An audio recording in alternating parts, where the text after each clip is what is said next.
Raincoat एक Indian love drama है। ये कहानी दो प्रेमी जोड़ों की है जो तकदीर के मारे हैं। उन्हें परिवार और बेरोजगारी के दबाव में एक दूसरे से अलग होना पड़ा, लेकिन अलग होने के कई साल बाद भी उनमें एक दूसरे के लिए हमदर्दी है। उनके पास खुद के लिए तो कुछ नहीं है, जीने खाने तक के लाले पड़े हैं, लेकिन चुपके से एक दूसरे की मदद करने से खुद को नहीं रोक पाते हैं, भले ही उनकी घटती में और भी इजाफा हो जाए। लेकिन इससे पहले कि हम इस कहानी को देखें, अगर आपको मेरा काम पसंद आता है तो वीडियो को लाइक, शेयर और चैनल को सब्सक्राइब कर दें। मनोज एक मिडिल क्लास फैमिली से है। अपनी माँ के साथ भागलपुर बिहार में रहता है। एक जूट फैक्ट्री में काम करता था जो बंद हो गई है। अब एक बेरोजगार है और गांव में किसी तरह का छोटा मोटा बिजनेस शुरू करना चाहता है, लेकिन पैसों की भयंकर तंगी है। बिजनेस शुरू करने के लिए कम से कम 35,000 रुपये तो चाहिए ही चाहिए। बात 2004 की है, इसलिए 35,000 रुपये की कीमत भी काफ़ी है। मनोज के कॉलेज फ्रेंड्स कलकत्ता में अच्छी खासी मल्टीनेशनल कंपनी में काम किया करते हैं। उसे उम्मीद है कि उसे अपने दोस्तों से मदद मिल जाएगी। उसका एक जिगरी दोस्त आलोक है जो उसी के गांव का है और स्कूल में साथ पढ़ा करता था। आजकल कलकत्ता में इंटरटेनमेंट कंपनी चलाता है और टीवी सीरियल प्रोड्यूस करता है। मनोज की कोई मदद करे या ना करे, आलोक जरूर मदद करेगा, लेकिन आलोक भी अकेले इतने पैसों का बंदोबस्त नहीं कर सकता है। इसलिए कलकत्ता आने पर मनोज और आलोक यहाँ काम करने वाले दोस्तों से थोड़ी थोड़ी रकम की व्यवस्था करने की योजना बनाते हैं। आलोक ने सबको पहले ही फोन कर दिया है।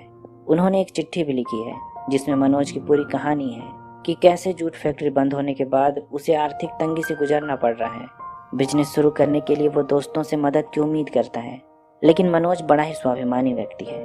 दोस्तों से पैसे मांगना उसे अंदर से बड़ा कचोट रहा है, पर फिलहाल वो अपनी मजबूरी के ऊपर बाथरूम में बंद होकर रोने के अलावा कुछ और नहीं कर सकता है। आलोक की पत्नी शीला भी एक अच्छी महिला है, इसलिए अपने पति का अपना काम छोड़कर दोस्त के लिए पैसों का जुगाड़ करने से उसे कोई आपत्ति नहीं है। जबकि वो तो आलोक को सलाह देती है कि क्यों ना वो मनोज को भी अपनी प्रोडक्शन कंपनी में कोई ना कोई काम दे दे, लेकिन ऐसा करना मुमकिन नहीं है। मनोज इस तरह के काम के लिए नहीं बना है, उसका व्यक्तित्व तो ऐसा है ही नहीं। इसके लिए बड़ा चालू दिमाग चाहिए।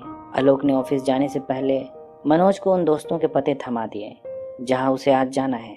आज आलोक उसे टाइम नहीं दे सकता है क्योंकि दूरदर्शन वालों से टाइम स्लॉट को लेकर उसकी मीटिंग है, लेकिन बाकी दोस्तों के यहाँ ऑफिस से लौटते वक्त वो खुद जाकर पैसों की बात कर लेगा। मनोज की जेब में एक और एड्रेस है।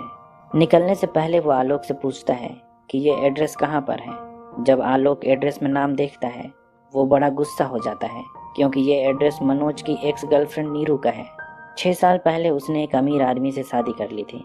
भागलपुर से कलकत्ते के लिए निकलने से पहले मनोज की माँ ने भी वहां जाकर हाथ फैलाने से उसे मना किया था, लेकिन आलोक उसे इस शर्त पर कि अगर वो नीरू से मिलने गया तो कम से कम 15,000 रुपये लेकर आए, उसे उस पते का रास्ता बतला देता है। आज तेज बारिश हो रही थी, इसलिए निकलने से पहले आलोक की पत्नी ने उसे एक रेनकोट दे दिया और अपनी फोन उसके हाथ में थमा दी ताकि किसी तरह की प्रॉब्लम हो तो वो फोन कर सके। निकलने से पहले आलोक की पत्नी शीला उससे कहती है कि अगर वो अपनी एक्स गर्लफ्रेंड से मिलने जा रहा है तो उसके लिए कुछ गिफ्ट्स भी लेता जाए। पर मनोज के जेब में एक पैसा नहीं है। उसका पर्स तो भारी मालूम पड़ता है, पर रुपयों के मामले में खाली है। इसमें केवल कागज और गुटके भरे हैं। आज का दिन उसके लिए अच्छा था। अपने 3 दोस्तों से मिलने के बाद उसके पास करीब 12,000 रुपये जमा हो चुके हैं। सेकेंड हाफ में वापस लौटने से पहले वो हिम्मत करके नीरू के घर पहुंच जाता है। आजकल वे पुराने एड्रेस में नहीं रहते हैं। बड़ी मुश्किल से उसने नीरू के नए एड्रेस का पता लगाया था। असल में उसे नीरू से पैसों की कोई उम्मीद नहीं है, वो तो केवल उसे एक बार देखना चाहता है। 6 साल से उसने देखा भी नहीं है। वो खुश है या नहीं, कैसी रहती होगी, कुछ तो पता चले। बारिश में किसी तरह वो उस एड्रेस पर पहुंचता है। काफी देर बेल बजाने के बाद आखिरकार नीरू दरवाजे पर आती है। कहती है कि उसकी आंखें लग गई थी, कहीं वो ज्यादा देर तक बाहर खड़ा तो नहीं था। इस टाइम घर के नौकर भी घर में मौजूद नहीं रहते हैं, पत्ते खेलने के आदी हैं। दोपहर में अक्सर गायब ही रहते हैं। 2-2 नौकर हैं पर किसी काम के नहीं। मनोज नीरू के घर में ढेर सारे फर्नीचर भरे हुए देख सकता है, इसलिए उससे पूछ लेता है कि इतने सारे फर्नीचर यहाँ क्यों भर रखे हैं। तब नीरू कहती है कि उसके पति कहते हैं कि सारे फर्नीचर एंटीक हैं, हटाए नहीं जा सकते हैं। बड़े घर की बहू होने का यही तो नुकसान है, पुरानी चीजें भरी रह जाती हैं। मनोज देख सकता है कि घर की सारी खिड़कियां बंद हैं, इसलिए कहता है कि उसे घुटन सी हो रही है। पर नीरू कहती है कि खिड़कियां खोलने से बारिश का पानी घर में घुस जाएगा। घर की बिजली भी गुल है, बेचारी को जनरेटर भी चलाना नहीं आता है। पता नहीं नौकरों ने डीजल कहाँ रखा होगा। उसके पति के बारे में पूछने पर नीरू कहती है कि वो जर्मनी गए हैं, उन्हें आज आना था, पर ऑफिस से उन्हें कॉल आया कि उन्हें उधर से ही जापान के लिए निकलना होगा। अब तो उसे अकेले रहने की आदत हो गई है। अब आदमी हमेशा घर से बाहर ही रहे तो वो उसकी कितनी खबर लेती फिरेगी। उसकी सेक्रेटरी उसे सब बतला देती है। तब मनोज कहता है कि वो भी अपने पति के साथ विदेश घूमने क्यों नहीं चली जाती है। घर में रहकर उसका रंग उतरता जा रहा है, उसे दुनिया घूमना चाहिए। पर नीरू कहती है कि उसे अंग्रेजी भी नहीं आती है। अगर प्लेन के टॉयलेट में बंद हो गई तो किसी को बुला भी नहीं सकेगी, वो तो घर में ही ठीक है। तभी घर का डोरबेल बजने लगता है। जब मनोज दरवाजा खोलने के लिए उठता है, नीरू कहती है कि प्लीज वो बैठा रहे, बाहर कोई भी है, अगर वो उसे उसके साथ देखेगा तो कुछ गलत ही समझेगा। अगर इस बारे में उसके पति को पता चल गया तो वो उस पर शक करेगा। उन्हें तो जरा भी पसंद नहीं है कि वो किसी और आदमी से बात भी करे। थोड़ी देर बाद जब नीरू मनोज से पूछती है कि वो आजकल क्या कर रहा है, तब वो बड़े भाव से कहता है कि उसने एक प्रोडक्शन कंपनी शुरू की है। उसकी टीम लोकल टीवी सीरियल बनाती है। यहाँ कलकत्ता में आज उसकी दूरदर्शन में मीटिंग थी, वे टाइम स्लॉट बेच रहे हैं ना। तभी उसे आलोक की पत्नी शीला का फोन आता है। तब वो फोन पर उससे बड़े ही कॉन्फिडेंस में बात करता है। शीला को भी अजीब लगता है कि अचानक उसका बर्ताव कैसे बदल गया। शीला ने तो उससे ये पूछने के लिए फोन किया था कि उसने कुछ खाया या अब तक भूखा ही है। तब नीरू उससे पूछती है कि वो फोन भी रखता है, गांव में तो नेटवर्क नहीं आती होगी। तब वो कहता है कि ये फोन उसने अपनी सेक्रेटरी को दे दिया है, जब वो कलकत्ते आता है इसे ही यूज करता है। मनोज उसे और भी बड़ी बड़ी बातें फेंकता है, जैसे गांव में उसने 6 मंजिला मकान बनवा लिया है, ऊपर के 2 फ्लोर में उसकी माँ और वे दोनों रहते हैं। घर में अटैच लेटरिन बाथरूम है। एक नौकर हमेशा माँ की सेवा करती है। उसकी माँ उसके लिए एक लड़की ढूंढ रही है, पर उसे नहीं लगता है कि इस साल उसकी शादी हो पाएगी।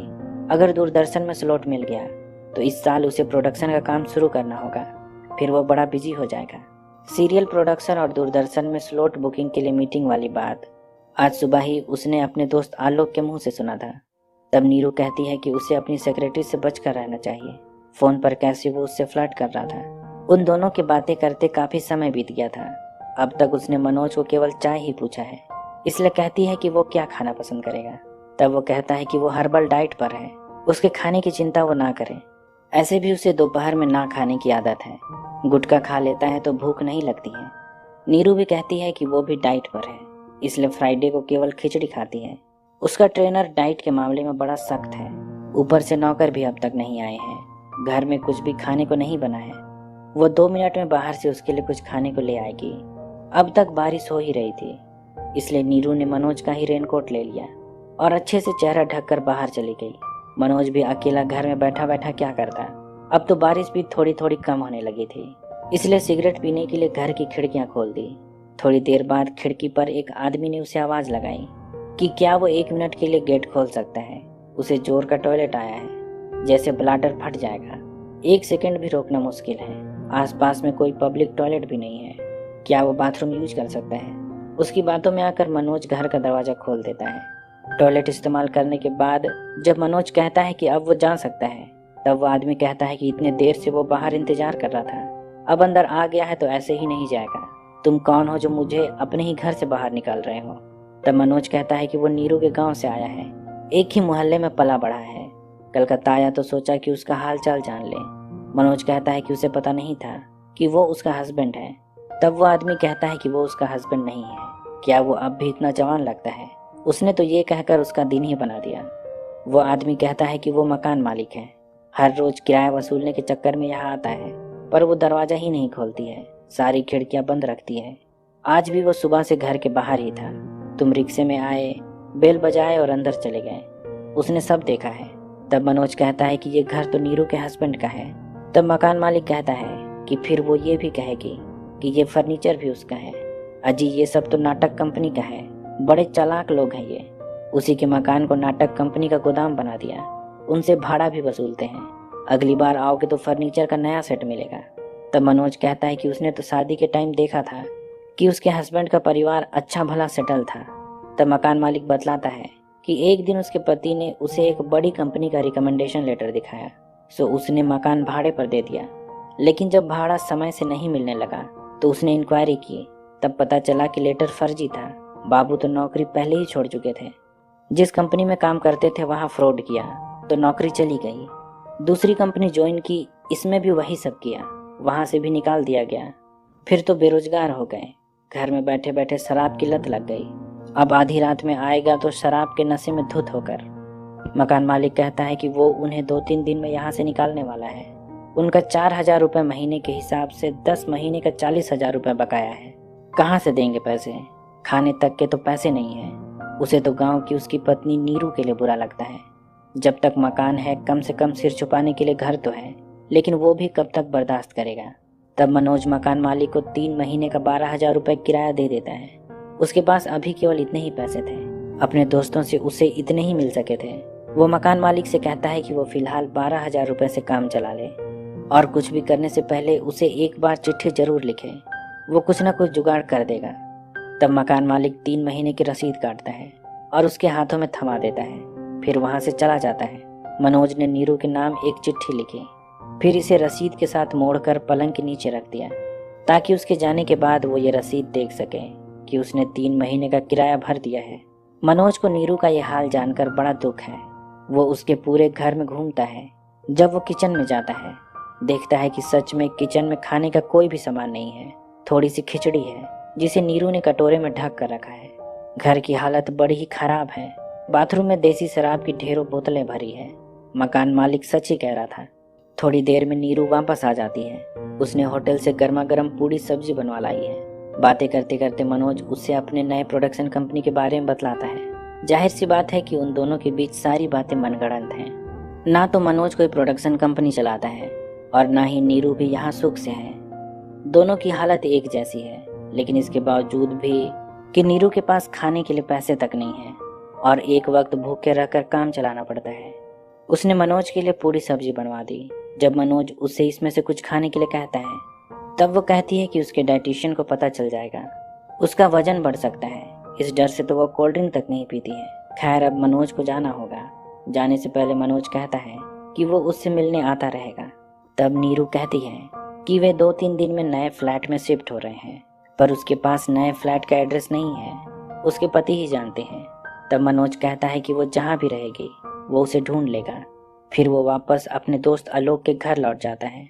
जब शाम को आलोक ऑफिस से आता है, तब वो अपनी पत्नी से पूछता है कि मनोज वापस आ गया क्या। तब वो बतलाती है कि जब से वो आया है उसका मूड बड़ा खराब है। वो पूछता है कि बात क्या है। उसने तो अपने दोस्तों से फोन पर बात की थी, उन्होंने उसे पैसे दे दिए थे, आखिर क्या हो गया। तब शीला कहती है कि किसी ने उसका जेब मार लिया, सारे पैसे लूट लिए। तब मनोज वहाँ आ जाता है और कहता है कि भाभी उसे बचाने के लिए झूठ कह रही है। इसके बाद वो अपनी सारी बात उसे बतला देता है। शीला को मनोज के प्रति हमदर्दी थी, क्योंकि उसका हाल भी मनोज जैसा ही है। वो शादी से पहले किसी और से प्यार करती थी, लेकिन उसे भी मजबूरन किसी और से शादी करनी पड़ी। उस रात जब मनोज कमरे में आराम कर रहा है, शीला कमरे में आती है और कहती है कि रेनकोट में उसका कुछ सामान छूट गया था। रेनकोट की जेब में नीरू के गले का हार रखा है। इसमें एक चिट्ठी भी है जिसमें नीरू ने लिखा है कि जब वो खाना लेने बाहर गई तब उसे रेनकोट में रखी उसकी चिट्ठी मिली। उसकी नौकरी चली गई है और वो अपने दोस्तों से पैसे उधार लेने आया है। उसे पैसों की इतनी ज़रूरत थी, फिर भी उसने उससे क्यों कुछ भी नहीं कहा। थोड़े से पैसों की ही तो बात थी। वो उसे अपना लॉकेट दे रही है, इसे बेचकर वो पैसों का जुगाड़ कर सकता है। वो उसे पैसे कैश में दे देती, लेकिन सारे लॉकर की चाबी उसके पति के पास है। फिलहाल उसे उस चेन को बेचकर कुछ पैसे मिल जाएंगे, उसका काम चल जाएगा। दोनों एक दूसरे के फटेहाल होने के बारे में सब कुछ जान चुके थे, लेकिन उन्होंने इसकी शिकायत एक दूसरे से बिल्कुल नहीं की, बल्कि अपनी जरूरी चीजें देकर एक दूसरे की मदद करने की कोशिश की। यही असली प्यार है। भले ही उन दोनों ने अपने आर्थिक हालात के बारे में एक दूसरे से झूठ कहा, लेकिन एक दूसरे के लिए निस्वार्थ कुछ भी करने की चाहत अब भी उनमें है। भले ही वे अब साथ नहीं हैं, पर यह तो तय है कि ईश्वर ने उन दोनों को एक दूसरे के लिए ही बनाया था। इसी के साथ ये कहानी खत्म हो जाती है। उम्मीद करता हूँ कि ये कहानी आपको पसंद आई होगी। अगर ऐसा है तो वीडियो को लाइक, शेयर और चैनल को सब्सक्राइब कर दें। अभी तक बने रहने के लिए शुक्रिया।